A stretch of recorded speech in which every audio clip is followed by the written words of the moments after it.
नमस्कार दोस्तों, neural insights में आपका स्वागत है।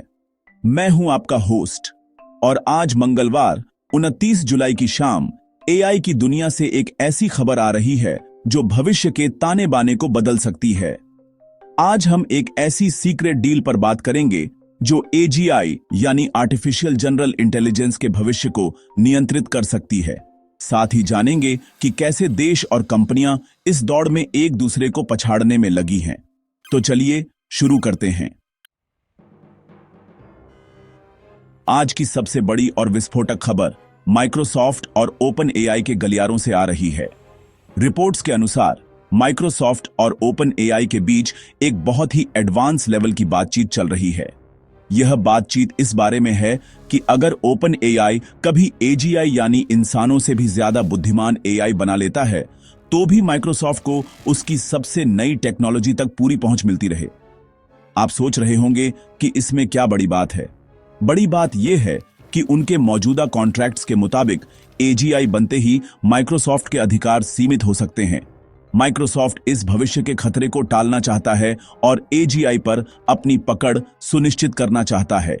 यह बातचीत ऐसे समय में हो रही है जब ओपन एआई दूसरे क्लाउड प्रोवाइडर्स से भी बात कर रहा है और एलन मस्क के मुकदमे का भी सामना कर रहा है।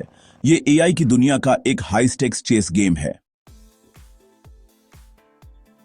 एक तरफ जहां कंपनियां एजीआई पर नियंत्रण चाहती हैं, वहीं दूसरी तरफ देश एआई की इस रेस में अपनी बादशाहत कायम करने में जुटे हैं। अमेरिका ने अपना एक बड़ा एआई एक्शन प्लान जारी किया है। इस प्लान का फोकस एआई इनोवेशन से नियम कानूनों को कम करना, टैलेंट और इंफ्रास्ट्रक्चर में निवेश करना और अपने प्रतिद्वंद्वियों को टेक्नोलॉजी ट्रांसफर करने पर सख्त प्रतिबंध लगाना है। अमेरिका का लक्ष्य साफ है, एआई में ग्लोबल लीडरशिप हासिल करना। इसको टक्कर देने के लिए यूरोपियन यूनियन भी पीछे नहीं है। ईयू कई अरब यूरो की लागत से एआई गीगा फैक्ट्रीज बनाने की योजना बना रहा है। इसका मकसद यूरोप की कंप्यूटिंग क्षमता को बढ़ाना और एआई इंफ्रास्ट्रक्चर के मामले में अमेरिका और चीन पर अपनी निर्भरता कम करना है। यह एक नई ग्लोबल एआई होड़ की शुरुआत है। इस रेस में नए खिलाड़ी भी धूम मचा रहे हैं। मीरा मूर्ति के नेतृत्व वाले स्टार्टअप थिंकिंग मशीन्स ने 10 अरब डॉलर की वैल्यूएशन पर 2 अरब डॉलर की भारी भरकम फंडिंग जुटाई है। यह कंपनी ऑटोनॉमस एआई एजेंट्स बनाने पर फोकस कर रही है जो अपने आप काम कर सकें। प्रोडक्ट्स की बात करें तो फ्रैक्टल ने कोजेंटिक नाम का एक नया एजेंटिक एआई प्लेटफॉर्म लॉन्च किया है। यह प्लेटफॉर्म इंटेलिजेंट एजेंट्स का उपयोग करता है जो बिजनेस डेटा को खुद ब खुद एनालाइज करके एक्शन लेते हैं। इंजीनियरिंग की दुनिया में एनसिस ने अपने 2025 R2 अपडेट में एनसिस इंजीनियरिंग कोपायलट को इंटीग्रेट किया है जो सैटेलाइट से लेकर डेटा सेंटर तक हर चीज को डिजाइन करने में मदद करेगा। और अब भारत से जुड़ी एक खास खबर, टाटा एलेक्सी और काव्या एआई ने मिलकर एक ऐसी पार्टनरशिप की है जो जनरेटिव एआई की मदद से सॉफ्टवेयर बनाने की पूरी प्रक्रिया को ऑटोमेट करेगी। यह पार्टनरशिप ट्रांसपोर्टेशन, हेल्थ केयर और कम्युनिकेशन जैसे उद्योगों के लिए गेम चेंजर साबित हो सकती है। एआई अब सिर्फ खबरों में नहीं बल्कि हमारी जिंदगी का हिस्सा बन रहा है।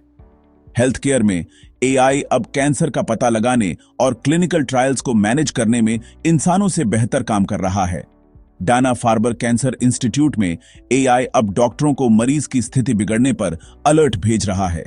वहीं अमेज़न के एआई कोडिंग टूल्स जहां एक तरफ सॉफ्टवेयर बनाने की स्पीड बढ़ा रहे हैं, वहीं दूसरी तरफ कोड की क्वालिटी और सिक्योरिटी से जुड़े नए जोखिम भी पैदा कर रहे हैं, जो हमें याद दिलाता है कि ऑटोमेशन के साथ मजबूत निगरानी भी जरूरी है।